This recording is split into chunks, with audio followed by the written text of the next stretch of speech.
आज 9 दिसंबर है और 2 साल तेजस्वी प्रसाद यादव यानी बिहार के उप मुख्यमंत्री के शादी को हो चुके हैं। आज सालगिरह है और उनका पूरा परिवार यानी उनके पिता लालू प्रसाद यादव, उनकी माता बिहार की पूर्व सीएम राबड़ी देवी और उनकी पत्नी राजश्री रेचल और उनके बड़े भाई बिहार सरकार में मंत्री तेज प्रताप यादव जो हैं वे यात्रा पर हैं। यात्रा हिंदू धर्म, हिंदू मान्यता में बहुत पुण्य का काम माना जाता है। आंध्र प्रदेश के तिरुपति बालाजी से जो तस्वीरें आई हैं वो तस्वीरें आप देख चुके होंगे।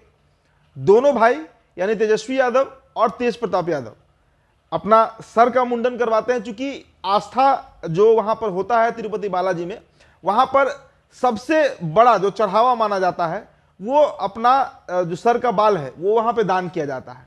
तो ये आस्था का विषय है और आस्था पर ही इस वीडियो में हम चर्चा करेंगे, क्योंकि सबसे अधिक अगर ठेस किसी चीज को पहुंचाया जाता है तो वो आस्था है और खासकर हिंदुओं की आस्था। अब देखिए, लालू प्रसाद यादव की जो पार्टी है उनके कुछ नेताओं के बयान आपको पहले हम याद दिलवाते हैं।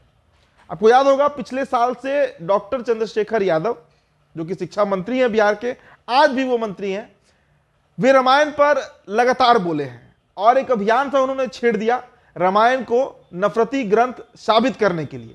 राम को काल्पनिक बताया, वाल्मीकि को उन्होंने बताया कि वाल्मीकि हकीकत है, वो एग्जिस्ट किए हैं, लेकिन राम काल्पनिक है। राम का ना कोई ऐतिहासिक प्रमाण है, ना ही तो पुरातत्व विभाग यानी archaeological survey of India prove कर पाया, साबित कर पाया कि राम नाम का कोई व्यक्ति अयोध्या में या भारत में पैदा हो सका।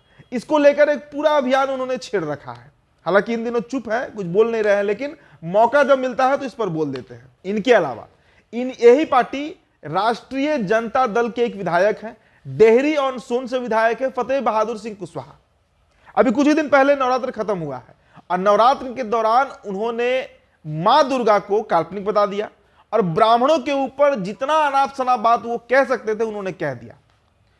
मतलब भिखमंगे होते हैं, दक्षिणा पर जीते हैं, दूसरे का खाते हैं, कामचोर होते हैं, मेहनत नहीं करते हैं, ये उनके बयान थे ब्राह्मण जाति को लेकर और हिंदू धर्म को लेकर। क्योंकि उनका मानना है, विधायक जी मानते हैं इस बात को कि हिंदू धर्म का मतलब ब्राह्मण धर्म है। इनके अलावा आलोक मेहता आपको याद होंगे, अभी भी मंत्री हैं बिहार सरकार में, और उन्होंने 90 और 10 की तुलना कर दी थी। उन्होंने कहा था कि 10% लोग जो है, जो सवर्ण जाति के हैं, भूमिहार राजपूत कहिए, ब्राह्मण कहिए, वे 90% जो आबादी है इस देश की, जो मूल निवासी है, जो यहीं के लोग हैं, जो विदेशी आक्रांता नहीं है, उनका उन्होंने शोषण कर दिया। और उन्होंने भी ब्राह्मणवाद से लेकर हिंदू धर्म और यहाँ के देवी देवताओं के ऊपर बेहद तर्क टिप्पणी की थी।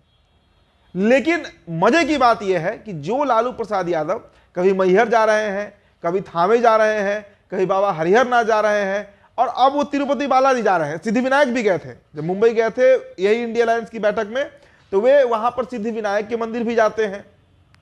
तिरुपति बालाजी में उनके बेटे अपना बाल अर्पण कर देते हैं। लेकिन सवाल ये उठता है कि आखिरकार लालू प्रसाद यादव उन नेताओं पर जो उनकी पार्टी के हैं, उनके द्वारा बनाए गए हैं, उन नेताओं पर एक्शन क्यों नहीं लेते हैं। अब देखिए, 3 राज्यों के चुनाव परिणाम आ चुके हैं, मतलब बीजेपी वहां जीती है, 5 राज्यों के चुनाव परिणाम आए हैं। बीजेपी जिस धैर्य पर काम कर रही है, भारतीय जनता पार्टी, उसे एक बात स्पष्ट हो चुका है कि इस देश का जो हिंदू वोटर्स है, जो हिंदू समाज है, जो हिंदू धर्म को मानने वाले लोग हैं, उनका वोट कॉन्सोलिडेट हो चुका है, मतलब पोलराइज हो गया है, एक तरफ आ चुका है। और इस बात मतलब कहिए कि इस बात का जो एक अनुमान है, जो खतरे की घंटी है, उसको लालू यादव बखूबी भांप रहे हैं। बीजेपी ने स्पष्ट कर दिया इस बात को कि इस देश में उसे मुस्लिम और यादव जो सबसे अधिक विरोध करते हैं बीजेपी का, उनका वोट चाहिए ही नहीं, उसकी दरकार नहीं है बीजेपी को। और उनके वोट के बिना भी बीजेपी पूर्ण बहुमत से सरकार बना सकती है, पूर्ण बहुमत से बिल पास करा सकती है, पूर्ण बहुमत से देश में कानून संशोधन कर सकती है और पूर्ण बहुमत से सत्ता चला सकती है।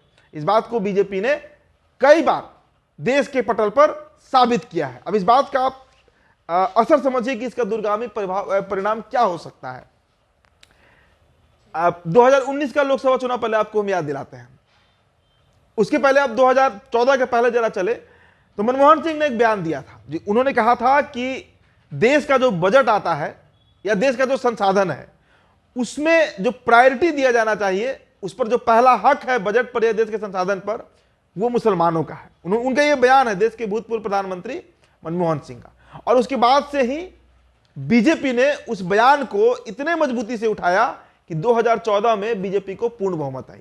बीजेपी को मतलब नरेंद्र मोदी को, उन्होंने इस बयान को बड़ा तरीके से उठाया था।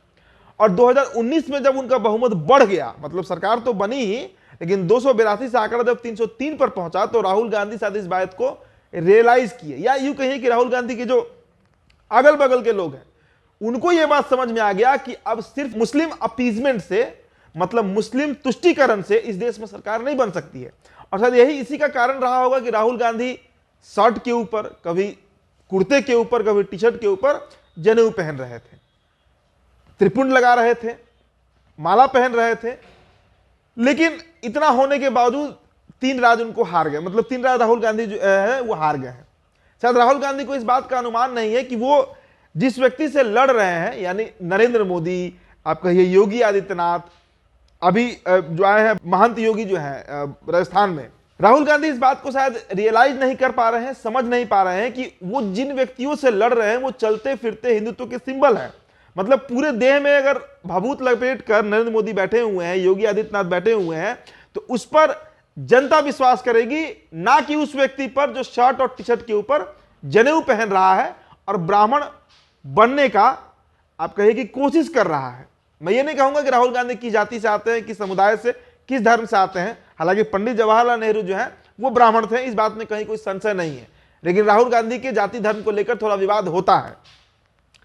तो राहुल गांधी भले ही खुद को ब्राह्मण, खुद को हिंदू, और कई मंदिरों में वो भी गए हैं, दर्शन किए हैं, बावजूद इसके फल उनको नहीं मिला।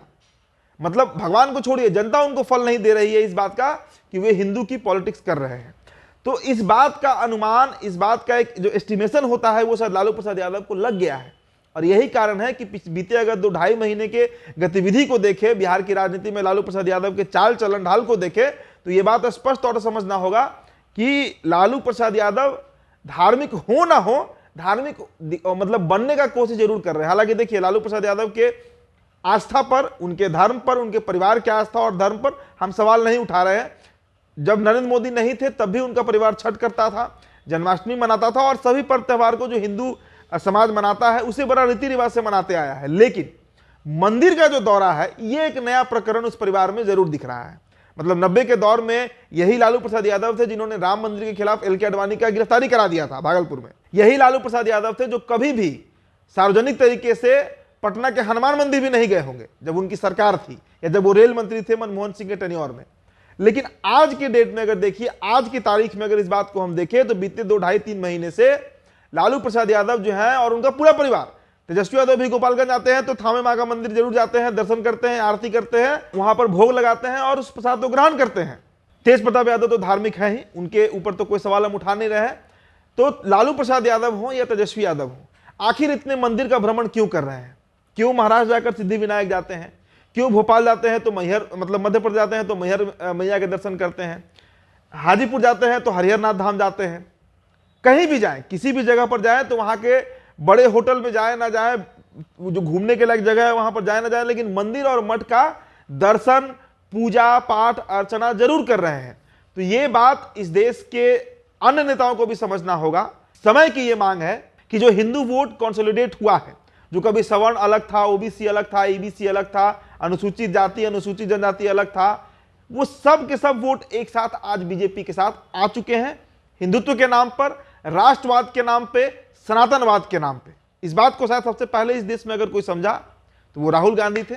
और अब हालांकि उनको फल नहीं मिला है और अब उसी ढर्रे पर लालू प्रसाद यादव भी चल रहे हैं। लेकिन सवाल ये जरूर उठाया जाएगा कि लालू प्रसाद यादव जो मंदिर मंदिर घूम रहे हैं, मठ मठ घूम रहे हैं, अपनी ही पार्टी के उन नेताओं के जुबान पर लगाम क्यों नहीं लगाते हैं जो कभी ब्राह्मण पर अपशब्द बोलते हैं, कभी माँ दुर्गा पर अपशब्द बोलते हैं, कभी भगवान राम पर अपशब्द बोलते हैं, और कभी पूरे हिंदू धर्म और समाज पर ही अशब्द बोल जाते हैं।